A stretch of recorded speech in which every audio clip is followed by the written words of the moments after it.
सह्याद्रीच्या कुशीत ढगांमध्ये लपलेला एक असा किल्ला उभा आहे जो फक्त दगडांचा नाही तर स्वराज्याच्या स्वप्नांचा पाया आहे. स्वराज्याची पहिली राजधानी, गडांचा राजा आणि राजांचा गड, राजगड.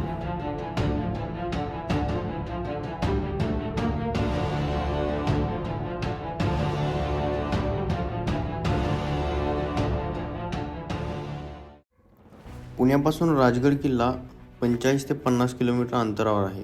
हा प्रवास करून मी येऊन पोचतो रायगडच्या पायथ्याशी असलेल्या या पार्किंगमध्ये. इथून पुढे ट्रेकिंगला सुरुवात होते. सुरुवातीचा रस्ता थोडा तसा सोपा आहे, पण पुढे जसं जसं वर जाईल तसं चढ वाढतो.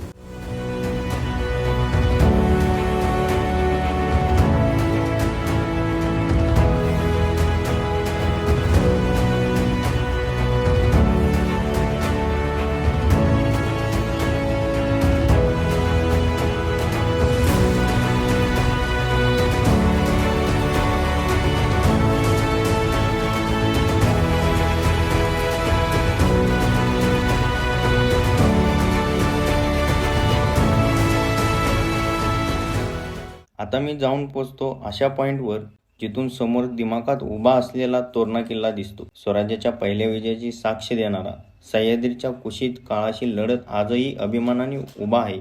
इतिहास जिथे श्वास घेतो तो हा नजारा.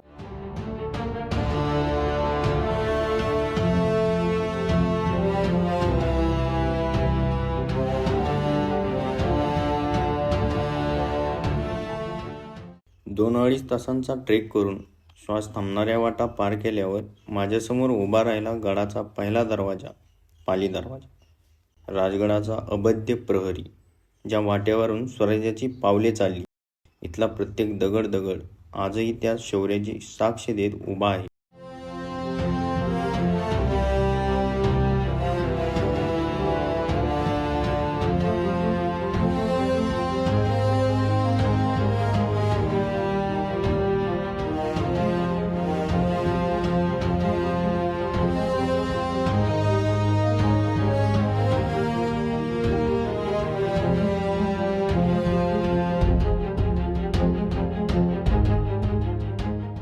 पाली दरवाजातून पुढे आल्यावर समोर आणखी एक दरवाजा दिसतो. हाही दरवाजा सुरक्षेच्या दृष्टीने तितकाच भक्कम आणि भरीव आहे.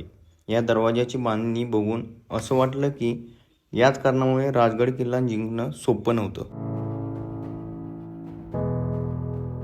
तसं तर या राजगड किल्ल्याला खूप मोठा इतिहास लाभलेला आहे. हा किल्ला इसवी सनाच्या पहिल्या शतकातला आहे.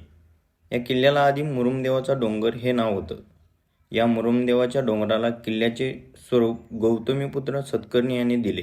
साधारण 1645 मध्ये छत्रपती शिवाजी महाराजांनी हा किल्ला ताब्यात घेऊन त्याचे बांधकाम पूर्ण केले आणि त्याचं नाव राजगड ठेवले. मराठेशाहीची जवळपास 25 वर्षे राजधानी आणि शिवाजी महाराजांचे धाकटे चिरंजीव राजारामांचा जन्म व महाराणी सईबाईंचे निधन अशा महत्त्वाच्या घटना याच किल्ल्यावर घडल्या आहेत.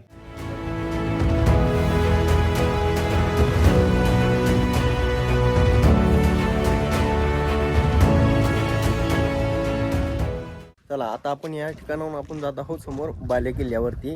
बाले किल्ल्यावरून आपण नंतर जाणार आहोत संजीमाचीकडे.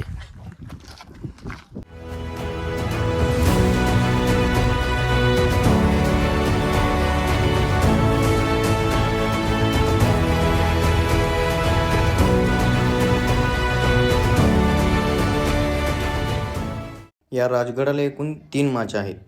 पद्मावती माची, सुवेळा माची आणि संजीवनी माची, आणि एक बाले किल्ला आहे. या बाले किल्ल्याकडे जाणारी वाट सर्वात अवघड आणि कठीण आहे.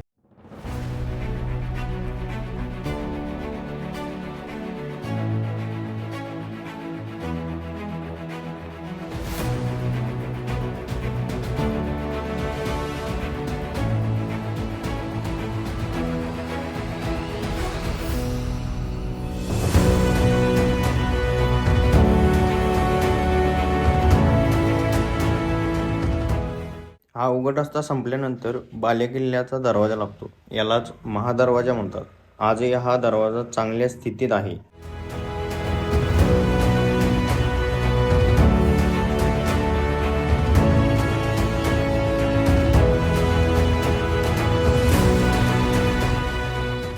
महादरवाज्यातून पुढे आल्यानंतर हे जन्नी देवीचं मंदिर पाहायला मिळतं.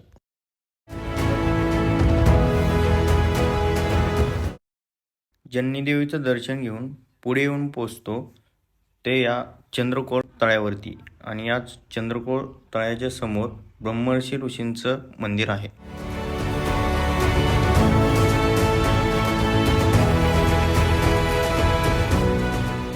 चंद्रकोर तळ्यापासून वरती आल्यानंतर आपल्याला बालेकिल्ल्यावर भग्र अवस्थेतील इमारती, चौतरे, वाड्यांचे अवशेष आणि सदर नजरेस पडते.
या बालेकिल्ल्याच्या पूर्वेकडील बाजू जी माची आहे ती आहे सुवेळा माची.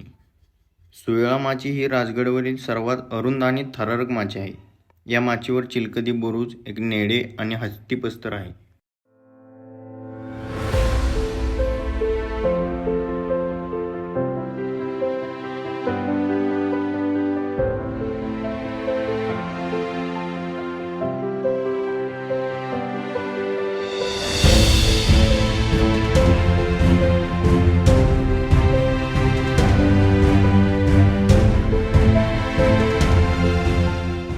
सूर्यास्ताची वेळ झाली होती, म्हणून मी बालेकिल्ला उतरून संजीवनी माचीकडे निघालो.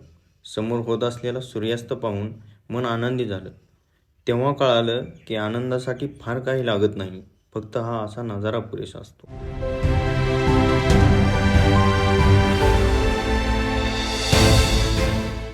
या संजीवनी माचीचे बांधकाम सुवेळा माचीनंतर झाले. माचीची एकूण लांबी साधारण 2.5 किलोमीटर आहे. आज या माचीवरील घरांचे अवशेष अस्तित्वात आहेत. राजगडाची वैशिष्ट्ये असलेली चिलखतीत तटबंदी दोन्ही बाजूला आहे. राजगड किल्ला 1689 मध्ये छत्रपती संभाजी महाराजांचं निधन झाल्यानंतर किशोरसिंह हाडा या मुघल सरदाराने जिंकून घेतला. त्यानंतर पुढे परत मराठ्यांनी हा किल्ला काबीज केला. पुढे 11 नोव्हेंबर 1703 मध्ये स्वतः औरंगजेब जातीनिशी हा किल्ला जिंकण्यासाठी निघाला. औरंगजेबाने राजगडाभोवती घेरा टाकला, तरीही किल्ला हातात येत नव्हता. शेवटी 4 फेब्रुवारी 1703 रोजी राजगड औरंगजेबाच्या हातात पडला. पुढे 29 मे 1707 रोजी गुणाजी सावंत यांनी पंताजी शिवदेवासोबत राजगडावर स्वारी करून राजगड जिंकून घेतला आणि पुन्हा हा किल्ला मराठ्यांच्या स्वाधीन झाला. आपण राजगड किल्ल्याचा इतिहास पाहिला, ऐकला आणि अनुभवला.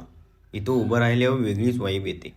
फक्त किल्ला नाही वाटत, तर इतिहास आपल्या आजूबाजूला जिवंत आहे असं वाटतं. आता वेळ झाली आहे सूर्यास्ताची. चला मग या क्षणाचा आनंद घेऊया.